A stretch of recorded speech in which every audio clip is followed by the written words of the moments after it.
Assalamualaikum, wassalamualaikum. Salam kami, salam damai, salam bersahabatan dari kami guru insan mulia. Salam kami, salam damai, salam bersahabatan dari kami guru insan mulia. Assalamualaikum teman-teman. Waalaikumsalam. Kamu nyerobot aja. Halo, assalamualaikum teman-teman insan mulia yang sekarang sedang ada di rumah. Bagaimana kabarnya hari ini? Yang ditanya teman-teman dulu. Bagaimana kabarnya hari ini? Alhamdulillah, luar biasa, tetap semangat. Allah Akbar. Teman-teman, perkenalkan, nama Bunda yang ada di depan ini adalah Bunda Nabila. Kali ini Bunda Nabila bersama teman Bunda Nabila yang bernama Dindin. Siapa namamu? Dindin. Teman-teman dengar nggak?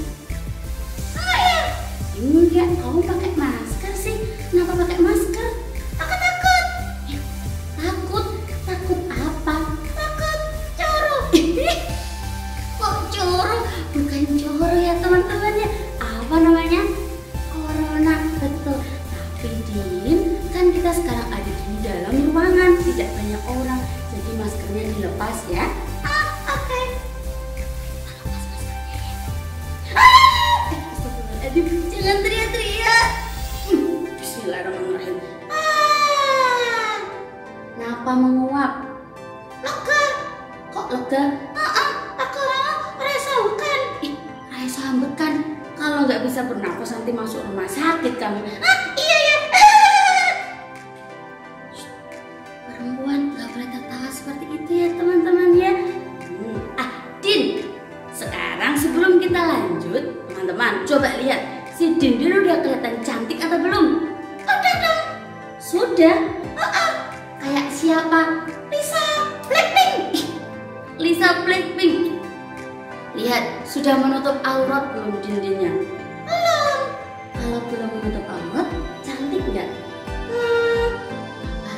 Enggak. Teman-teman, kita nutup auratnya dinding dulu ya, pakai kerudung. Aku udah cantik. Alhamdulillah, sekarang dinding sudah cantik. Jadi teman-teman solih-solihah yang ada di rumah, ingat ya, teruntuk perempuan kita harus menutup aurat kita dari ujung kepala sampai ujung kaki. Kalau arijal, kalau laki-laki auratnya bagian kita harus tertutup. Oke? Oke. Apa? Mana teman-temannya? Teman-temannya itu di rumah. Masa? Iya. Kenapa di rumah? Kenapa di rumah? Karena sekarang masih dalam masa pandemi COVID-19 Corona. Teman-teman belum boleh berangkat sekolah gitu Din. Saake. Astagfirullahaladzim, bukan saake, bukan kasihan, itu menjaga kesehatan. Tapi ketika kita di rumah teman-teman, kita juga harus menjaga protokol kesehatan. Tujuan sekolah meliburkan, belajar di rumah, ya kita harus di rumah saja. Oke Din? Oke. Kesel aku. Kok kesel? Ya udah, kalau gitu kamunya diem. Sekarang ke Bunda Nabila ya teman-teman ya. Nah, kali ini Bunda Nabila dan juga Dindin ke sekolah SDIT Insan Mulia akan membawakan sebuah kisah. Dindin tahu kisahnya? Apa ya? Oh, kok apa ya? Teman-teman pernah mendengar kisah tentang kekuatan yang paling dahsyat di muka bumi ini? Aku tahu! Apa Din? Apa? Nggak tahu. Loh, kok nggak tahu? Mau mendengarkan kisahnya? Tapi sebelum mendengarkan kisahnya, Dindin duduk dulu ya. Oke. Dadah teman-teman. Dadah Dindin. Bismillahirrahmanirrahim. Teman-teman soleh-solehah SDIT Insan Mulia, pernah tidak teman-teman mendengar hadis Imam Tirmidzi tentang kekuatan yang sangat dahsyat? Saat itu Allah Subhanahu wa Ta'ala menciptakan sebuah gunung yang sangat tinggi menjulang. Ketika Allah Subhanahu wa Ta'ala membuat gunung tersebut, bawah dataran berguncang. Air yang berada di lautan mulai bergelombang. Saking dahsyatnya kekuatan Allah menciptakan gunung. Lalu pada saat itu malaikat ingin bertanya kepada gunung itu, apakah ada kekuatan yang lebih dahsyat daripada gunung itu? Malaikat bertanya kepada gunung, wahai gunung, engkau diciptakan Allah dengan begitu dahsyatnya. Bahkan tanah-tanah berguncang, air lautan bergelombang. Sungguh dahsyat sekali kekuatanmu, wahai gunung, kata malaikat. Gunung menjawab, wahai malaikat, aku adalah sebuah gunung. Aku diciptakan Allah menjulang tinggi di bumi. Tapi ada kekuatan yang lebih dahsyat dariku. Apa itu? Tanya malaikat. Kekuatan yang lebih dahsyat dariku adalah kekuatan besi. Loh, kok bisa? Kok bisa besi mengalahkan gunung? Lihatlah malaikat. Lihatlah malaikat. Gunung-gunungku yang menjulang begitu tinggi sekarang mulai rata dengan tanah, mulai tergerus dengan benda-benda besi yang diciptakan manusia itu. Mesin-mesin pemberat itu mulai mengambil tanahku dan dijadikan lahanku sebagai perumahan, kata sang gunung. Lalu malaikat kembali bertemu dengan besi itu. Malaikat penasaran, apa ada kekuatan yang lebih besar daripada besi, lebih dahsyat daripada besi yang bisa mengalahkan gunung? Besi ditanya oleh malaikat, wahai besi, apakah ada kekuatan yang lebih besar daripada kekuatanmu? Wahai malaikat, aku adalah besi. Aku diciptakan Allah dengan begitu kuatnya. Aku bisa menjadi mesin yang sangat besar. Aku bisa menjadi sebilah benda yang tajam. Tapi ada yang bisa mengalahkanku, malaikat, kata besi. Siapa yang bisa mengalahkanmu, wahai besi? Malaikat, aku dikalahkan oleh api. Api? Bagaimana caranya api mengalahkanmu, besi? Ya malaikat, aku yang diciptakan begitu kuat, ketika bertemu dengan api, kekuatanku mulai meleleh. Aku yang awalnya menjadi benda yang sangat besar, bisa dibentuk manusia dengan kekuatan api itu menjadi pisau, menjadi parang. Jadi aku kalah dengan api, wahai malaikat, kata sang besi. Malaikat pun bertanya kepada api, wahai api, kata besi, kau bisa mengalahkannya, apakah betul? Malaikat, aku adalah api. Ya, aku benar bisa mengalahkan besi. Besi yang besar itu ketika ditimpa oleh manusia dengan aku bisa menjadikannya pisau, aku bisa menjadikannya pedang, aku bisa menjadikannya semua barang-barang di dunia ini yang dari besi, malaikat, kata sang api. Malaikat bertanya kepada api, apakah ada kekuatan yang bisa mengalahkan api?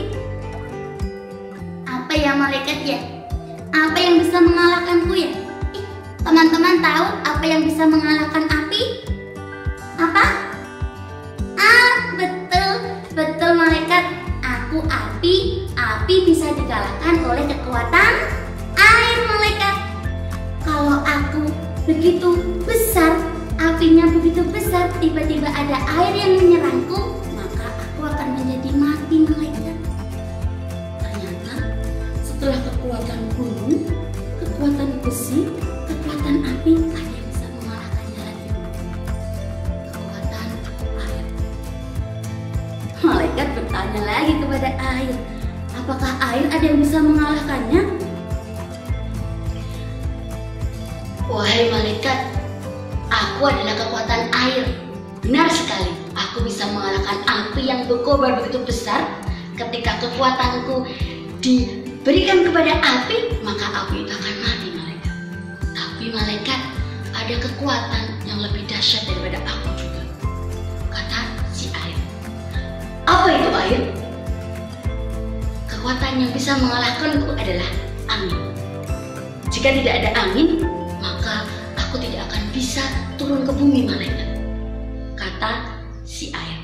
Benar juga teman-teman ya, Allah menurunkan air, menurunkan hujan dari atas langit ketika ada daur air. Daur air membutuhkan angin yang bertiup. Malaikat bertanya lagi kepada angin, "Wahai angin, aku sudah bertanya kepada kekuatan-kekuatan yang ada di muka bumi ini. Mereka selalu ada yang mengalahkan. Sampai aku bertanya kepada air, dan air mengatakan, kamu berani mengalahkan air. Apakah betul itu angin?" "Wahai malaikat, aku adalah angin." "Betul sekali. Ketika aku tidak bertiup, maka tidak akan ada kehidupan di muka bumi ini, malaikat. Manusia membutuhkanku, hewan-hewan membutuhkanku, semua makhluk di muka bumi ini membutuhkanku. Tapi malaikat, ada kekuatan yang lebih dahsyat daripadaku. Yang kekuatan itu sudah dijanjikan Allah Subhanahu wa Ta'ala akan mendapatkan pahala yang sangat besar." Malaikat bertanya kepada angin, "Apa itu kekuatannya?" Kalian mau tahu apa itu kekuatannya? Allah Subhanahu wa Ta'ala sudah menjanjikan kepada kekuatan ini, apabila kita mempunyai kekuatan yang dijanjikan Allah ini, maka semua yang ada di muka bumi ini akan Allah berikan kepada dia yang mempunyai kekuatan yang akan benar-benar disebutkan saat ini. Kira-kira apa kekuatannya? Kekuatan yang bisa mengalahkan aku, sang angin, adalah kekuatan orang-orang yang beriman, yang ketika dia melakukan perbuatan baik, tangan kanannya tidak pernah diketahui oleh tangan kirinya. Sedangkan apa itu maksudnya, teman-teman? Ketika kita berbuat baik dengan tangan kanan, tangan kiri tidak melihat. Maksudnya apa, Bunda Nabila? Maksudnya adalah ketika kita melakukan perbuatan baik, ketika kita membantu teman kita, ketika kita memberi sedekah kepada fakir miskin, maka kita tidak perlu untuk memberitahukan kepada semua orang. "Aku gila aku." "Kamu kenapa?" "Aku ki bareng duit karo ketok sing dalanan kuwi." "Oh iya toh, emang kamu ngasih uang berapa sama orang yang ada di jalan itu?" 500. 500.000. Ora 500 perak. Astagfirullahaladzim. Itu namanya anak yang sombong. Maksud dari hadis yang benar disampaikan tadi, teman-teman, ketika kita berbuat kebaikan, hendaklah kita simpan, biarlah kita dan Allah yang tahu. Itu namanya anak yang ikhlas. Nah, sekarang ketika masa pandemi, kita nggak bisa ketemu sama ustadz-ustadzah di sekolah, bapak ibu guru di sekolah, kita tidak bisa bertemu dengan teman-teman. Kita hanya bisa di rumah. Terus kebaikan apa yang kita bisa lakukan di rumah kalau kita mau mendapatkan kekuatan sehebat kekuatan angin itu? Gampang sekali. Kita melakukan perbuatan mengajak kepada kebaikan. Seperti contoh, ketika azan berkumandang, sebaiknya kita mengajak yang ada di dalam rumah, ayah, ibu, adik, kakak, nenek, kakek, eyang, simbah, orang gila. Astagfirullahaladzim. Masa orang gila di dalam rumah? Enggak ya, ditutup aja orang gilanya. Mengajak, "Yuk sholat, sudah adzan. Bareng-bareng ya sholatnya." Itu sudah kebaikan. Ketika kita mengajak kebaikan, adik kita ikut kita sholat, "Kakak, aku ikut sholat." Maka pahala dari adik kita bisa masuk ke dalam pahala kita, teman-teman. Berapa pahala yang kita dapatkan? 2. Yang pertama, kita mengajak kebaikan. Yang kedua, adiknya mau. Nah terus pahala 2, adiknya nggak dapat pahala dong, Bunda? Tidak. Allah Maha Pengasih, Allah Maha Pemurah, Allah Maha memberikan rezeki yang melimpah. Pahala 2 kita tidak mengurangi pahala adik kita. Adik kita ngajak, "Ibu, yuk sholat, udah adzan." Adiknya dapat pahala 2, kita dapat pahala 3. Ibu dapat pahala 1.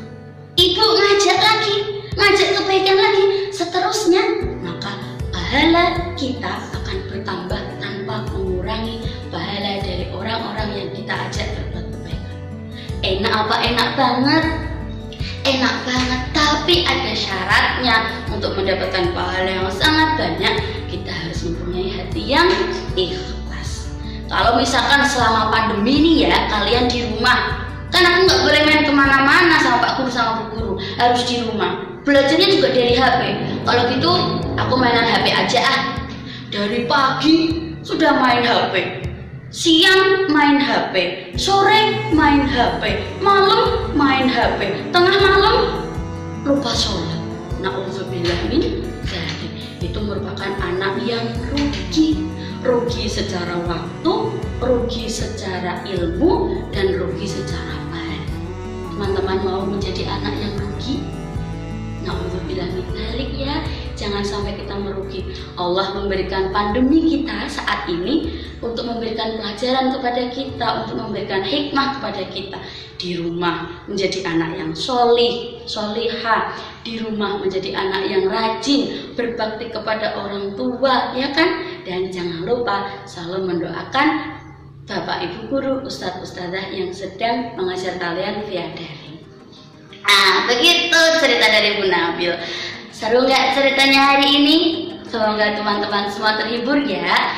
Jangan malas, hindari kemalasan. Allah tidak suka orang-orang yang malas. Allah menyukai anak-anak yang semangat. Allah menyukai anak-anak yang rajin belajar. Dan Allah menyukai anak-anak yang berbuat baik dengan hati yang ikhlas.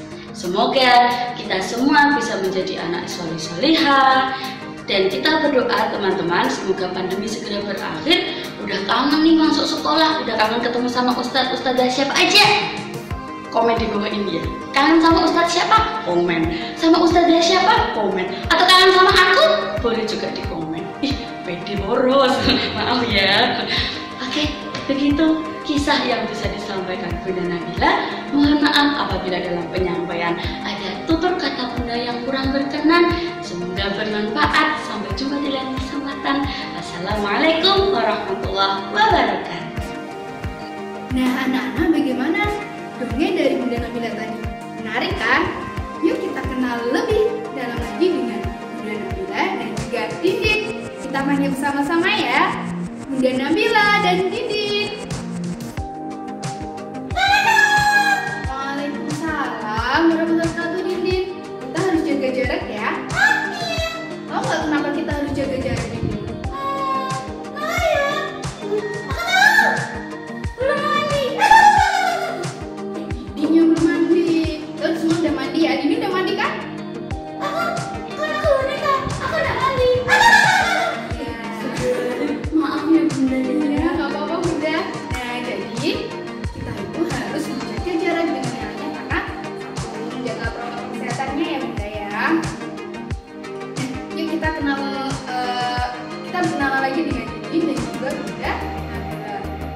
Bunda ini bekerja di mana katanya sebagai guru ya?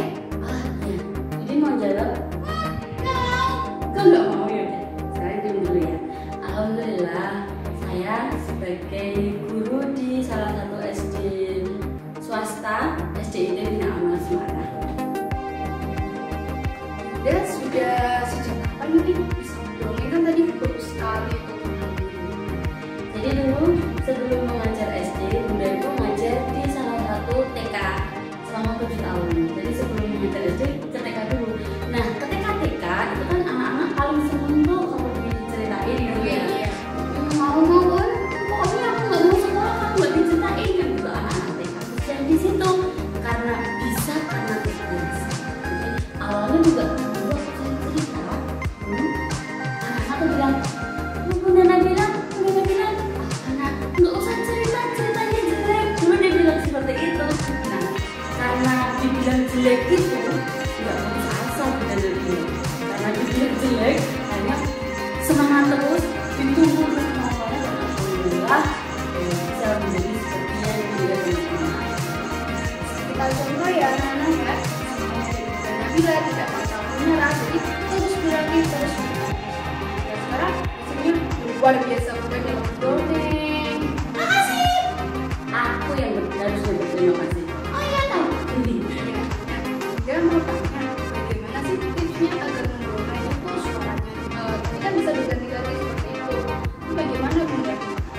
Nah, jadi teman-teman soleh-solehah yang mulia yang ada di rumah, untuk bisa bercerita sebenarnya bukan mendongeng sih ya. Jadi ada perbedaannya teman-teman antara mendongeng dan juga berkisah, bercerita. Ya, meskipun sama-sama merupakan seni bercerita, menceritakan sebuah cerita gitu ya.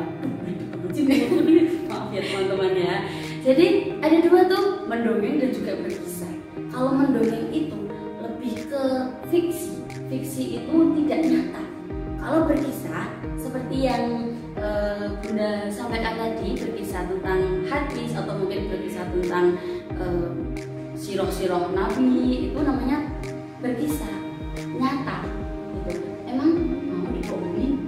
Enggak juga sih. Iya. Kan gak enak ya bohongin ya. Bohong itu kan dosa. Tuh makanya jangan mendongeng ya, tapi berkisah atau bercerita ya. Katanya Bapak mau di sini sedikit. Oh iya. Ya. Terima Tetap kasih. jaga jarak. Oh iya, kita tetap jaga jarak Bibi. Siap. Begitu. Nah, kenapa memilih seni bercerita, memilih seni olah gitu ya, olah suara? Kan aku juga bisa nyanyi sekarang. Tapi nyanyinya di kamar mandi. Nyanyinya di kamar mandi ya. Nah, kenapa memilih seni berkisah? Karena Allah Subhanahu Wa Taala punya Rasulullah SAW bersabda, "Mangkana yu'minu billahi wal yawmil akhir, falyaqul khairan aw liyasmut." Barang siapa beriman kepada Allah dan hari akhir, maka bicaralah yang baik. Kalau kamu tidak bisa bicara yang baik, diam. Sekarang kan banyak ya yang seni bersuara, ada stand up, ada apa lagi ya? Ada podcast seperti itu ya kan. Dan youtuber itu kan juga mungkin teman-teman insan mulia yang punya cita-cita jadi youtuber boleh banget, tapi ingat falyaqul khairan aw liyasmut.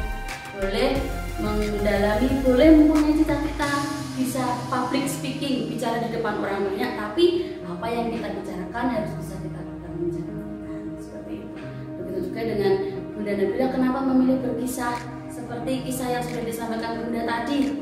Ketika Bunda berkisah, menyampaikan hal-hal yang baik, dan Bunda berharap teman-teman yang ada di rumah bisa melaksanakan apa yang seperti contoh tadi, maka Bunda Nabila dapat pahala 1 dari teman-teman. Terus ada lagi yang berbuat baik lagi, dapat pahala 2. Berbuat lagi, tambah lagi.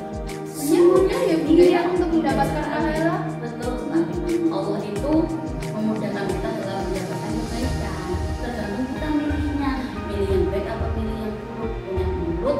Punya mulutnya mau diajak bicara yang baik atau diajak bicara yang buruk. Dan perkataan juga ada doa, maka sebaiknya kita untuk berkata harus berkata yang baik ya Bunda ya. Iya. Gimana Dini untuk berkata yang baik?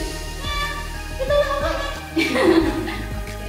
Jadi cukup di sini dulu pertemuan kita dengan Bunda Nabila dan juga Dini.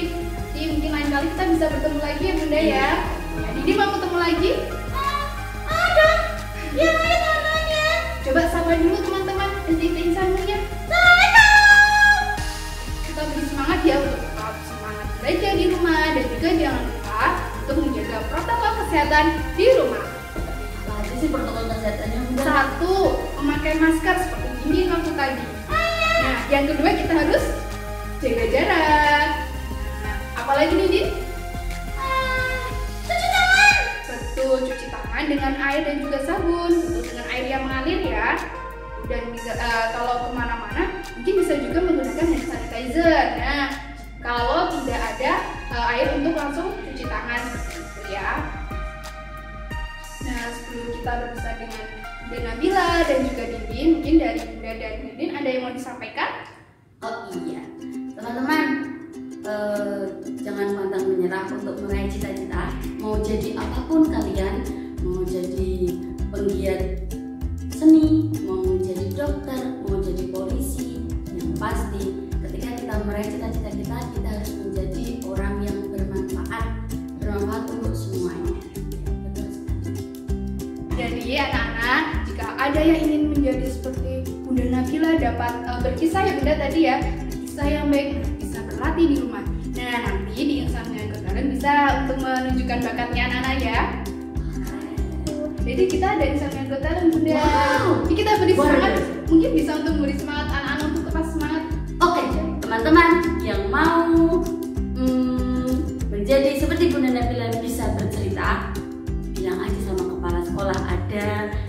ekskulikuler bercerita gitu ya. Oke, nanti kita bersama-sama belajar bersama.